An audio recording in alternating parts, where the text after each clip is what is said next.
Chapter 30 of Fairy Stories My Children Love Best of All. Clever Chang. A little Chinese boy named Chang lived with his father and mother in a large city. His father kept a shop and sold all kinds of pretty things, such as silk fans, paper lanterns, and gold lace. Every day Chang went to a queer little school. He was very good at his lessons, and his teacher often praised him. Like most Chinese children at the time, he was taught to write poetry, and his verses were always the best in his class. When Chang grew up, he left school and went to work in his father's shop, but he did not like selling things. He felt that he wanted to see something of the world, so he asked his father if he might set off to seek his fortune. At first his father refused, but when he found the boy's heart was set upon going, he let him go. After tramping for many days, Chang found himself in a large city near the sea, where he saw ships sailing to all parts, and he thought, how fine it would be to sail in one of these ships. I could visit all kinds of strange lands and come back with sacks full of gold. So he went on board one of the ships and offered himself as a sailor. The vessel put out to sea, and Chang began to feel very sick. But he soon got over this and quickly grew to like his work. The ship sailed on for many days, quite out of sight of land. At last they came near to a large island, and Chang could see upon it the roofs and towers of a fine city. Then a great storm arose, and the waves beat against the sides of the ship until the plank gave way. The water rushed in, and the vessel quickly sank. All the crew were drowned, except Chang.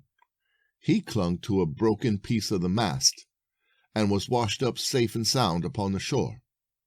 Chang slept all night upon the shore, and he was awakened in the morning by the sound of voices. Looking round him, he saw a party of horsemen, all dressed in splendid uniforms. At the head of the troop was a young man whose dress blazed with jewels, and whose horse was the finest Chang had ever seen. "Good morning," he said to Chang. "I can see that you are a stranger. Pray tell me what country you have come." "I have come from China," replied the boy. And he told the young man all that had happened to him. "Do you really come from China?" said the prince. "We have heard a great deal of that country, but we have never seen anyone who came from there. Come along with me. My father will be pleased to see you." Chang was set upon a beautiful horse, and the whole party then rode down to the seashore. The horses plunged into the waves, and Chang was just beginning to think that they would all be drowned, when the sea opened out before them, and formed a high wall of water on each side. The troop rode along the broad path which opened before them, until at last they reached a large plain covered with all kinds of strange flowers. In the midst of this plain stood a palace. The walls were made of pink coral, and the roof was made of fishes' scales. In the front, a great flight of golden steps led up to a door of mother of pearl. Around the palace was a large garden, in which fountains were playing merrily, and the prettiest brooks and waterfalls were flowing here and there. "You must know," said the prince, "that I am the son of the king of the sea. This is his palace. He will be glad to see anyone from China." So saying, he led the way up the golden steps into a vast hall of polished glass, out of which opened a number of other chambers, all shining with thousands of lights. In this hall there was a splendid throne, and on it sat a very fine-looking old man, the king of the sea. Chang had never seen a real king before, so he felt rather nervous, and did not quite know what he ought to do. Still, he made his very best bow, and then went down on his knees before the throne. The old king spoke to him in a kind tone, and asked him who he was. When the prince had told him Chang's story, the king said, "I am indeed pleased that you have come to see me, for I have heard how clever the Chinese are. People have told me that they write the best poetry in the world. I wonder if you will write a poem for me all about this palace." "I will indeed," replied Chang. He sat down at once at the table and wrote 100 verses. They were quite the best he had ever written, and he felt very proud when he laid them at the feet of the king. When the king had read them, he was pleased. "If you will stay with me," he said to Chang, "you shall be my chief poet. I will give you a fine house near the palace, and you shall have horses to ride and servants to wait upon you." Chang was only too pleased to consent. He received all that the king had promised, and became a very great man indeed.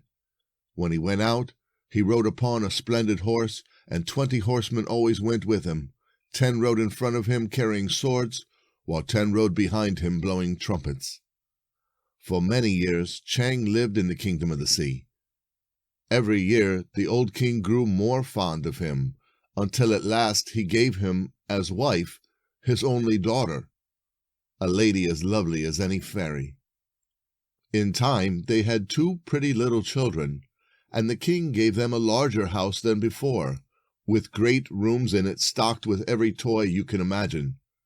Around the house there were fine gardens where the little ones might romp and play to their heart's content. Yet, as the years passed by, Chang began to have a great desire to see his old home once more. It seemed such a long time since he had set off to seek his fortune, and he thought of the pleasure it would give his father and mother to see him again. So one day he went to his princess and said, "I have now been away from my country for many years, and I feel that I should go back again to see my father and mother. Let us take our children with us and make the journey to China together." "No, that I may not do," replied his wife. "I should quickly die if I left the kingdom of the sea. You must go alone, though I shall be very, very sad as long as you are away from me. You may stay away for 1 year, and then you must hasten back, or my heart will be broken." Chang kissed his wife, and promised that nothing in the world would keep him from coming back. Then the princess ran off and took from an old chest a small round mirror, which she gave to her husband. "Take this with you," said she. "It is a magic mirror. Whenever you look into it, you will see my face." She next filled a bag of jewels and gave it to Chang, saying, "Take care of this bag, for I wish you to give it to your father and mother as a present from me." Then she called for her chariot of mother of pearl, which soon rolled up, drawn by 8 snow-white sheep, each with a collar of diamonds. After saying goodbye to his children, Chang mounted into the chariot with his princess, and off he drove along the sea lane which led to the island on the edge of the kingdom. Then he bade his wife farewell and stepped ashore, while the walls of the sea closed in behind him. Chang set off at once for the town near which he had been wrecked so many years before. Here he boarded a ship just about to sail for China, and after a safe voyage, he at last reached his native land. He hastened to his old home, but his parents no longer lived there. He sought through the town, and at last found them in a wretched hut in the poorest part of the city. They wept with joy to see their dear son again, for they had long given him up as dead.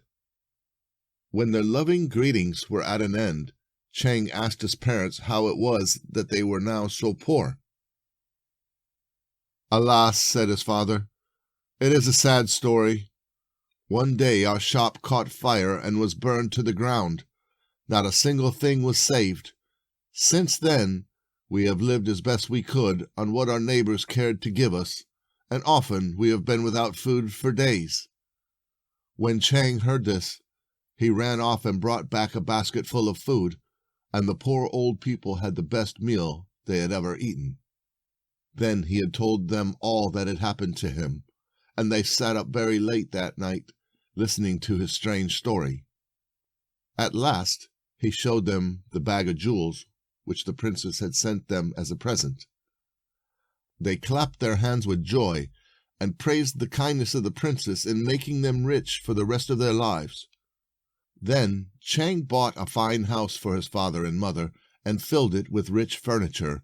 He also gave them a very large sum of money, for which he had sold 6 of the smallest jewels in the bag. He settled down with his parents in their new home and lived very happily for many weeks. But he never forgot his princess, and every day he looked at his magic mirror, and there he saw her face. She always seemed quite happy and smiled sweetly at him. But as the months went by, her face grew sadder and sadder, and Chang began to feel that it was time for him to go back to her. So he sold the rest of the jewels in which he had brought with him and gave the money to his parents. Then he bade them farewell and set off once more for the coast. Here he hired a ship and sailed away to find the island which led to the kingdom of the sea. But soon he found himself in great trouble, for he had quite forgotten where the island lay. Up and down he sailed for weeks and weeks, and though he landed on many islands, not one was the right one. He could not think what to do. His year of absence from his wife was nearly ended, and the face of his princess in the magic mirror grew very sad.